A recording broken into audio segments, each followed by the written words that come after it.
ఎక్కువ ఎంత ఇప్పుడు నాకు రమణ గారికి పోటీ పెట్టుకొని ఆయన 1,00,000 అంటే నేను 1,10,000 అట్లా కాకుండా నిజంగా నికార్స్గా ఎంతైతే మెంబర్షిప్ జరుగుతుందో ఆ పద్ధతుల్లో చేయాలి. ఆ ఎంపిక చేసిన మెంబర్స్ ఎవరైతే ఉంటారో వాళ్ళనే మళ్ళీ కమిటీలో నియమించి క్రియాశీల సభ్యులకి కమిటీలో ఉండే అవకాశం ఉంటుంది. సో ఆ క్రియాశీల సభ్యులు కమిటీలో ఏర్పాటు చేసుకుంటూ టాప్ టు బాటం అంటే బూత్ లెవెల్ నుంచి స్టేట్ కమిటీ దాకా మళ్ళీ పునర్నిర్మాణం జరగాలి. ఆ డేట్స్ ఏంటి అనేది నేను మీకు తొందరలోనే చెప్తాను. ఎందుకంటే మళ్ళీ కేసీఆర్ గారు ఈ ప్రిపరేటరీ వర్క్ అంతా మేము చేయాలి, పేపర్ వర్క్, దానికి సంబంధించిన ప్రిసైడింగ్ ఆఫీసర్ల నియామకము, ఎన్నికల ప్రక్రియ, ఏ విండో ఉండాలి, బుక్స్ ప్రింటింగ్, ఇవన్నీ ఉంటాయి. కాబట్టి దానికి కొంత సమయం కావాలి మాకు. అది అయిపోగానే వెంటనే కేసీఆర్ గారి ఆధ్వర్యంలో మరో సమావేశం జరుగుతుంది. బట్ ముఖ్యమైన నిర్ణయం ఈరోజు కమిటీలన్నీ రద్దయినాయి కాబట్టి కొత్త కమిటీల ఏర్పాటుకు ఇది మొదటి అడుగు ముందు పడ్డట్టే లెక్క.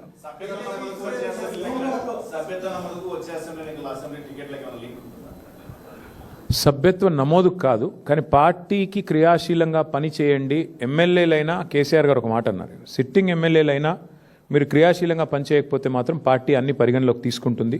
క్రియాశీలంగా ఉండండి, కార్యకర్తలకు అందుబాటులో ఉండండి, ప్రజలకు అందుబాటులో ఉండండి, సవ్యంగా పార్టీ ఇచ్చిన టాస్క్ను పూర్తి చేయండి అని చెప్పారు. చెప్పడంతో పాటు పార్టీ అన్ని గమనిస్తుంది, రేపు టికెట్ ఇచ్చేటప్పుడు ఇవన్నీ కూడా పరిగణలోకి తీసుకుంటామని కూడా చెప్పారు.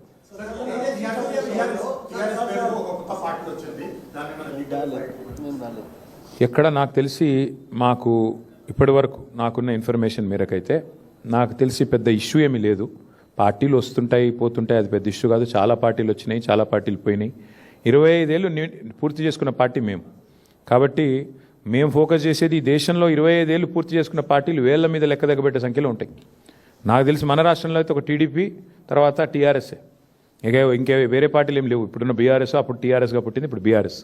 కాబట్టి పెద్ద పట్టించుకోదగ్గ విషయం ఏం కాదు. తేజస్వి సూర్య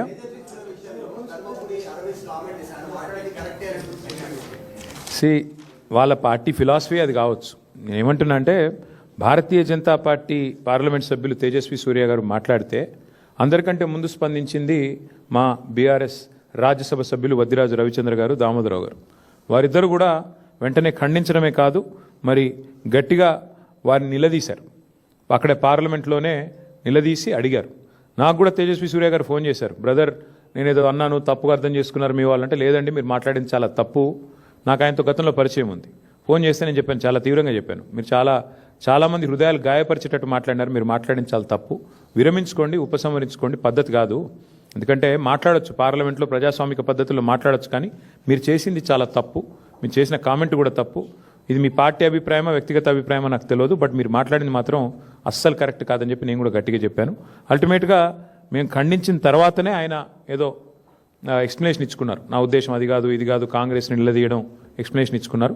but whatever it is, ఒకటి మాత్రం పక్కా, బీఆర్ఎస్ పార్లమెంట్ సభ్యులు కనుక లోక్సభలో ఉండింటే తేజస్వి సూర్య ఈ పనికిమాలిన మాట మాట్లాడంగానే మా వాళ్ళు కస్సుమని లేచేటోళ్ళు, వెంటనే తెలంగాణ ప్రజల తరఫున గట్టిగా మాట్లాడేటోళ్ళు. కానీ ఇవాళ ఉత్సవ విగ్రహాలుగా 8+8 = 0 ఫర్ తెలంగాణ అన్నట్టుగా మారిపోయిన పరిస్థితి గురించి సమావేశంలో చర్చ జరిగింది.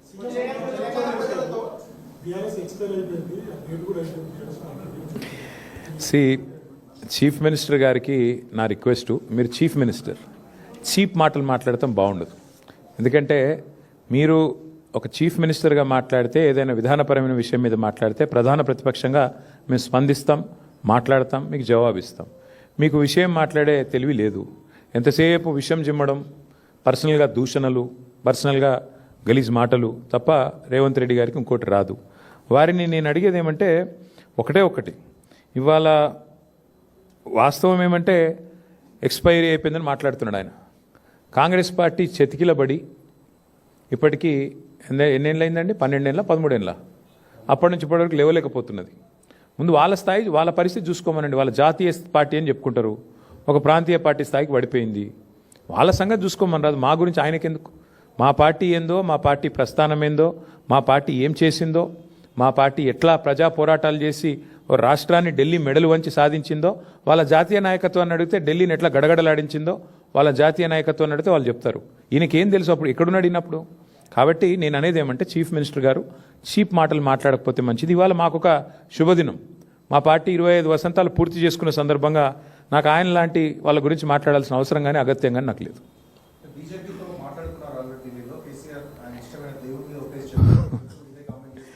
దేవుళ్ళ మీద ఓట్టేసి రుణమాఫీ చేస్తాను తప్పినోడి గురించి ఏం మాడతావు బ్రదర్ నువ్వు? దేవుళ్ళందరూ నాగం చేసిండు ఆయన. బాసర కోతాడు, సరస్వతమ్మ మీద ఒట్టన్నాడు, రుణమాఫీ అన్నాడు, ఆ ఓటు గట్టు మీద పెట్టినాడు, మర్చిపోయినాడు. యాదగిరి గుట్ట పోయినాడు, లక్ష్మీ నరసింహస్వామి మీద ఒట్టన్నాడు, ఈ జోగులాంబకు పోయి ఒట్టు పెట్టినాడు. గట్లాంటి ముఖ్యమంత్రి గురించి ఏం మాట్లాడమంటావు, ఏం చెప్పమంటావు? ఆయన మనిషి, ఆయన నోటికి ఆయన మాటకు విలువ ఉన్నది. ఏదో మాడుతూ ఉంటాడు ఏదో టైంపాస్కి. మీరు ఎప్పుడు మీకేమైపోయిందంటే పత్రికలలో కూడా ఆయన మాట్లాడితే పాపం రాయక తప్పని మజ్బూరీ వచ్చింది మీ మేనేజ్మెంట్లు. ఇక ఆయన చీట్ చాట్ చేసినా ఏం చేసినా మీరు రాస్తారు. అదో చీట్ చాటు మళ్ళీ మీరు రాసుడు. అంతగానం ఉంటే బయటికి రమ్మని మాట్లాడమని మేము ఎందుకు వద్దంటాం. But thank you. ఇన్ని మంచి మాటలు చెప్పిన ఆయన గురించి ఎందుకు.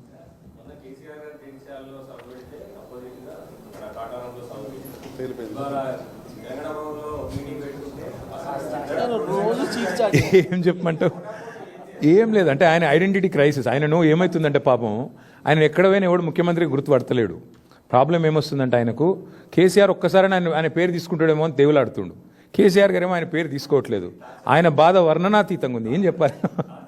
అందుకే నేను అనేది ఏమంటే రేవంత్ రెడ్డి గారు మిమ్మల్ని యాంకర్లు గుర్తించట్లేదు, యాక్టర్లు గుర్తించట్లేదు, ప్రజలు గుర్తించట్లేదు, ప్రతిపక్ష నాయకుడు కూడా మిమ్మల్ని గుర్తించట్లేదు. అది మీ ఐడెంటిటీ క్రైసిస్కి సంబంధించిన సమస్య. మేమేం చేయగలం దానికి? మీరు కావాలంటే ముఖ్యమంత్రి పరిచయ కార్యక్రమం అని చెప్పి బ్యానర్ కట్టుకొని ఊరికి తిరగండి, మేము ఎందుకు వద్దంటాం? ఆయన ఐడెంటిటీ క్రైసిస్, మాకు పని లేదు. Thank you.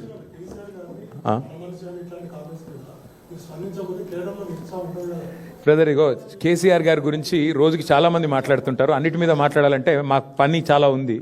చాలామంది చాలా మాట్లాడుతుంటారు, అన్ని పట్టించుకోవాల్సిన అవసరం లేదు. Thank you.